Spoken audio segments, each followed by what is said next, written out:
নমস্কার বন্ধুরা, রান্নাঘরে তন্দ্রাদির ব্লগে সকলকে স্বাগত। আজ আমি পটলের দরমা চিংড়ি মাছ দিয়ে বানাবো। আজকে পটলের দরমা সেই রেসিপিটাই আমি সবার সাথে শেয়ার করব।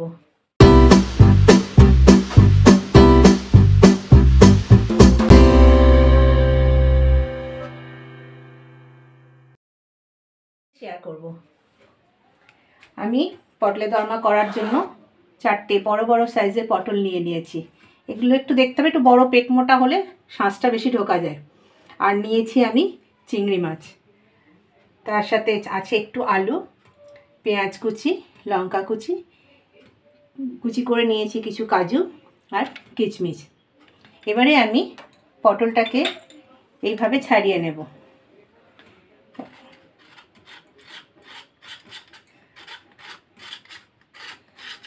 পটলটাকে এইভাবে আস্তে আস্তে ঘষে ঘষে পাতলা চামড়াটা যেটা আছে গায়ে এটাকে শুধু সরিয়ে নিতে হবে, না হলে পটলটা নরম হয়ে যাবে। পটল নরম হয়ে গেলে আমি ভেতরে পুর ভরতে পারবো না। এই যে আস্তে আস্তে এইভাবে পটলের খোসাটা আমি ছাড়িয়ে নিলাম। একদিকে একটু সামান্য মতন করে কেটে নিলাম, আরেকদিকে একটু বেশি পরিমাণ করব, কারণ আমাকে ভেতরের সব বীজগুলো বের করতে হবে। একটা ছুরি অথবা এরকম সরু একটা চামচ দিয়ে এভাবে ঘুরিয়ে আমি সমস্ত পটলের বীজ আমি বের করে নেব। এভাবে ঘুরিয়ে ঘুরিয়ে আস্তে আস্তে যেন পটল ফেটে না যায়।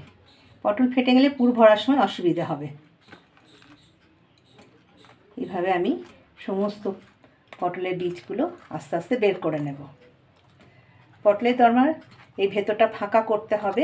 এটা নিরামিষ আমিষ দুটোই হয়, তো চিংড়ি মাছ দিয়ে করলে একটু স্বাদটা বেশি হয়, যা হয় একটু আমিষের ক্ষেত্রে। আর পটলের দরমার জন্য চিংড়ি মাছটা একটু মাঝামাঝি সাইজের নিতে হবে। খুব বেশি বড় হলে আবার চিংড়ি মাছগুলোকে একটু ছোট ছোট পিস করে নিতে হবে। এই দেখুন, এইভাবে আমার পটলের ভেতরে সমস্ত বীজ আমি বের করে নিয়েছি, পুরো ফাঁকা হয়ে গেছে। এইভাবে আমি 4টেই রেডি করে নেব।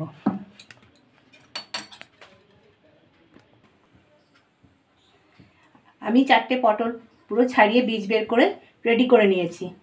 আর একদিকে আমি ফ্রাই প্যানে তেল একটু গরম করতে দিলাম। এবারে আমি পটলটাকে একটু নুন হলুদ মাখিয়ে ভেজে নেব।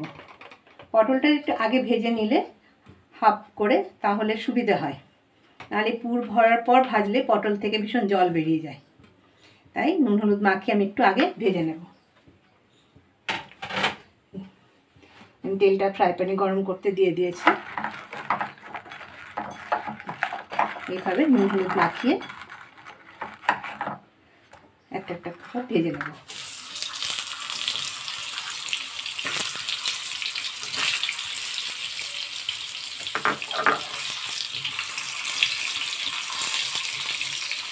পটলগুলো খুব বেশি ভাজবো না, খুব বেশি ভাজলে ফেটে যাবে পুর ভরার সময়, নরম হয়ে যাবে, কারণ ভেতরে তো কিছু নেই, ফাঁকা হয়ে আছে। এটাকে হাফ করে ভেজে নেব। পটলের ভেতরে বীজগুলো নেই বলে, নাহলে তো ভীষণ জল বেরিয়ে যায়। পটলগুলো দেখুন আমার ভাজা হয়ে গেছে। এটাকে তুলে নেব।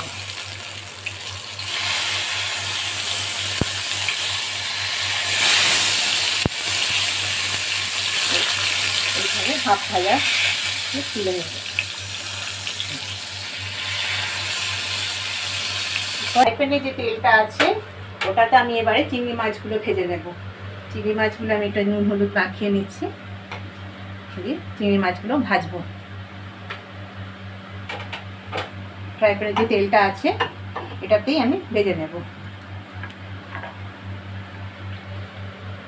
চিংড়ি মাছগুলো খুব কড়া করে ভাজবো না, কারণ এর সাথে মশলা দিয়ে ভাজতে ভাজতে তৈরি হয়ে যাবে। এমনিতেই চিংড়ি মাছ একটু হালকায় ভাজতে হয়, না হলে চিমড় হয়ে যায়। চিংড়ি মাছগুলো আমার ভাজা হচ্ছে।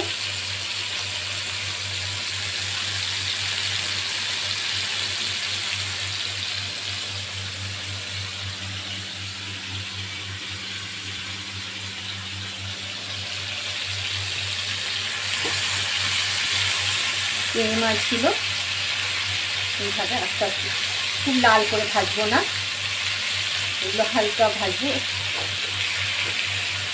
এগুলো একটু চিংড়ি মাছগুলো আমার মাঝামাঝি ভাজা হয়ে গেছে। এবার এটাতে দিয়ে দেবো আমি পেঁয়াজ কুচি, আর দিয়ে দিচ্ছি আমি লঙ্কা কুচি। ঝালটা নিজের নিজের পছন্দ মতন করাটাই ভালো। খুব বেশি ঝাল হলে তো সবাই খেতে পারবে না, স্বাদটাও চলে যাবে।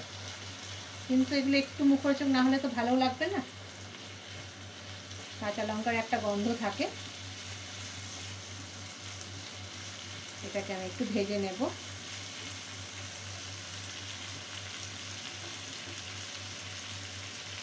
পেঁয়াজ লঙ্কা দিয়ে মাছটাকে একটু ভালো করে ভাজা ভাজা করে নেব।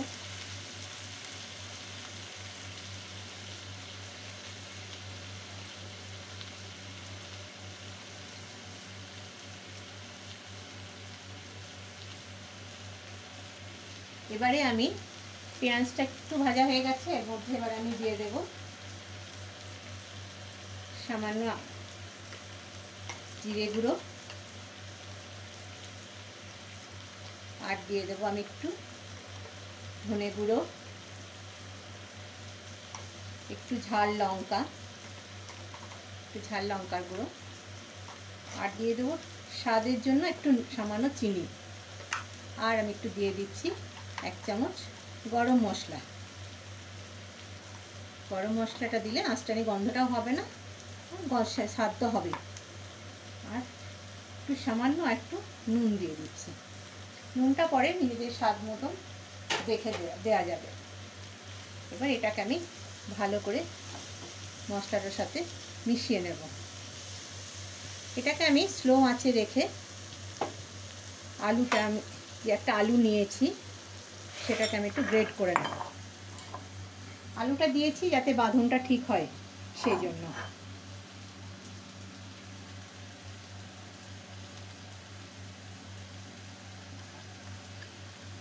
আলুটা ওর সাথে মিশিয়ে দিলে পুরটা ভরতে খুব সুন্দর হবে। আমার চিংড়ি মাছগুলো দেখুন মাঝামাঝি সাইজ, তাই এটাকে আর কেটে ছোট করতে হলো না। একটু যদি বড় সাইজ হতো তাহলে হয়তো মাঝে মাঝে কাটতে হতো।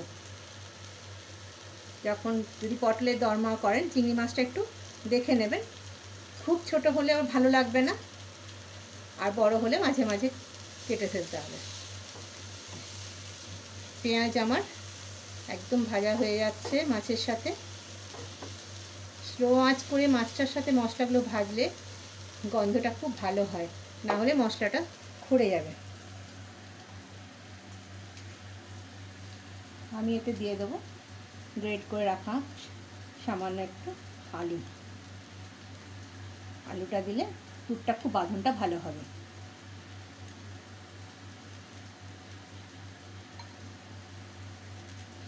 খুব বেশি দেব না, মনে হচ্ছে আমার ওটা পুরোটা লাগবে না, এতেই হয়ে যাবে, এটাই যথেষ্ট।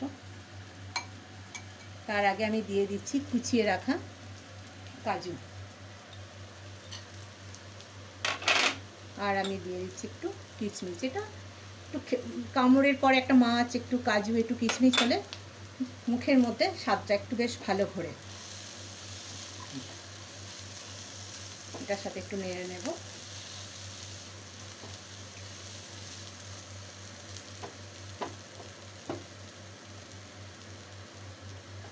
এরপরে আমি দিয়ে দিচ্ছি গ্রেট করে রাখা আলু।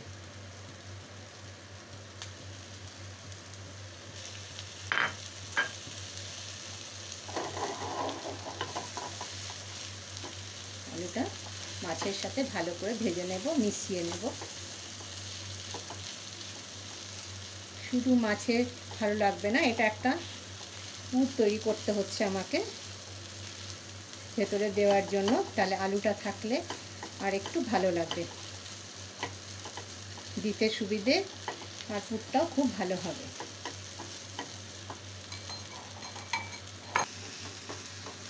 আমার পটলের মধ্যে পুরটা দেওয়ার জন্য পুরো রেডি হয়ে গেছে। চিংড়ি মাছের সাথে আলু মশলা সব মিশিয়ে এটা খুব ভালো গন্ধ বেরিয়েছে চিংড়ি মাছের, তার সঙ্গে কাজু, গরম মশলা সব মিলিয়ে একটা মিষ্টি গন্ধ বেরিয়েছে।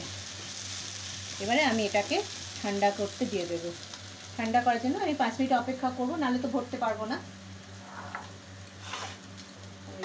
এটাকে এবারে একটা প্লেটের মধ্যে ঠান্ডা করতে দিয়ে দেবো।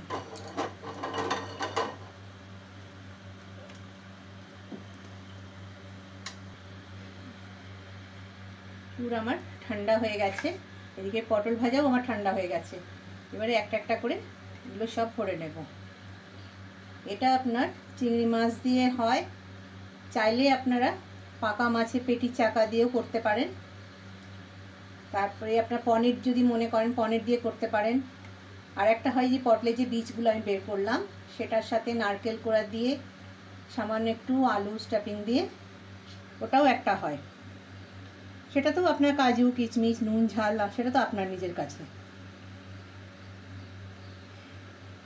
চিংড়ি মাছটা খেতে একটু টেস্ট আলাদা, সব জিনিসেরই একটা আলাদা আলাদা স্বাদ আছে। আমার বাড়িতে অবশ্য একটু চিংড়ি মাছটা বেশি পছন্দ করে, তাই আমি চিংড়ি মাছটাই বেশি করে থাকি। এই চিংড়ি মাছের সাইজগুলো যদি আপনার এরকম হয় তাহলে খুব সুন্দরভাবে ভেতরে ঢুকে যায়। একটু বড় হলেই আপনাকে ছোট ছোট করতে হবে। পাকা মাছের পেটির চাকা দিয়েও এভাবে হয়। একটু হালকা করে ভেজে কাঁটাগুলোকে খুব ভালো করে বেছে নিতে হবে। তারপর আলু ভাতের মতন ভালো করে চটকে মেখে আর পেঁয়াজ দিয়ে ভেজে তাতে সব রকম মশলা দিয়ে, ওটাও এক ধরনের হয়। ওর কিছুটা তো নিজের নিজের পছন্দের কাছে থাকে, কেমনভাবে আপনি করবেন, কীটা খেতে পছন্দ করবেন, কিন্তু হয়। এইভাবে একটু একটু করে আমি যতটা সম্ভব আমি ভরে নেব। আমি সমস্ত দেখুন পুরগুলো ভরে নিয়েছি। পটলটা যদি আগে কিছুটা ভেজে নেওয়া হয়, পুরটাও তৈরি করা হয়, তারপর যদি ভরা হয় তাহলে মুখের মধ্যে কোনো কিছু গার্ড দিতে হয় না। না হলে এটার মধ্যে একটু বেসন দিতে হতো, না হলে আবার আমাকে কভার দিয়ে একটা স্টিপ দিতে হতো, ওইসবে কিছু দরকার হয় না। এবার এটাকে আমি হালকা একটু গরম করে নেব।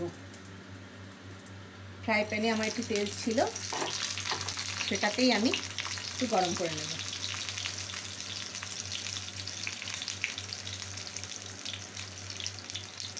এটা হালকা করে সব গরম করে নেব। কোনোটাই কাঁচা নেই, পুরটাও রেডি, পটলও আমার ভাজা হয়ে গেছে। শুধু দুটোকে মিশিয়ে একটু গরম করা। পটলের দরমা গরম ভাতে, গরম পাতে একদম ভাজার জায়গায় গরম গরম গরম ভাতের সঙ্গে যখন প্রথমেই এই পটল ভাজাটা দেওয়া যাবে, দেখতেও সুন্দর লাগবে, খেতে তো সুন্দর হবেই। মাছ দিয়ে যখন এত সুন্দর করে করা হয়েছে, খাওয়ার তো স্বাদ বলার মধ্যেই পড়ে না। এটাকে আমার হালকা করে ভেজে নিলাম। যেটুকু ছিল গরমের মধ্যে দুটো মিক্সড হয়ে গেল ভেতরে।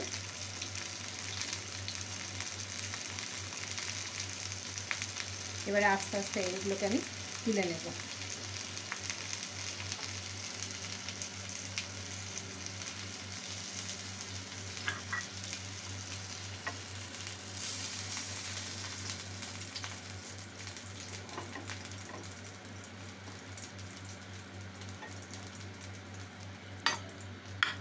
পটলের দরমা আমার তৈরি, পুর পুরে রেডি করে দিয়েছি। আর একটা পটল দেখুন, এটাকে মাঝখানে আমি চিড়ে দিয়েছি, ভেতরে কেমন সুন্দরভাবে পুর ভর্তি হয়ে আছে।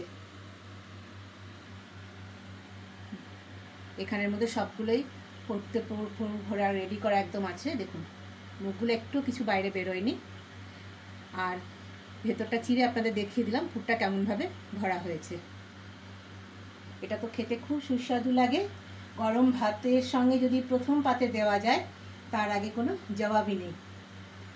রেসিপিটা কেমন লাগলো জানাবেন, লাইক করবেন, শেয়ার করবেন, রেসিপি ভালো লাগলে সাবস্ক্রাইব করবেন।